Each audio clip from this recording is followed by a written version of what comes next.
अस्सलाम वालेकुम फ्रेंड्स, आज हम सीखेंगे अंडू और रीडू कि आप एमएस वर्ड में कैसे अंडू और रीडू कर सकते हैं। मिसाल के तौर पे एग्जांपल मैं अपना नाम लिख देता हूँ जाहिद खान, और मैं चाहता हूँ कि मैंने गलत लिख लिया है। हाँ, मीन्स कि अगर आपने एक दो जो है फाउंट टाइप किए होंगे तो फिर तो कोई प्रॉब्लम नहीं है। अगर आपने बहुत ज्यादा लंबा लिख रखा है और उसको या छोटा या जैसे भी आप उसको डिलीट करना चाहते हो तो आप देखिए कंट्रोल जेड मैंने किया तो ये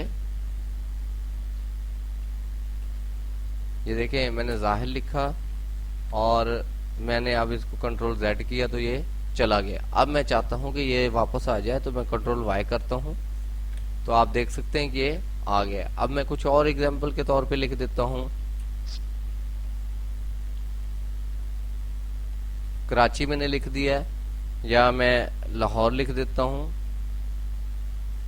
मैंने कराची लाहौर दोनों मिक्स लिख दिया है। अब मैं चाहता हूँ कि ये मुझसे गलत लिख लिया है मैंने कंट्रोल जेड करना है, ये चला गया, और मैंने कंट्रोल वाई करना है तो इसने रिकवर हो जाना है, वापस आ जाना है। Thank you for watching.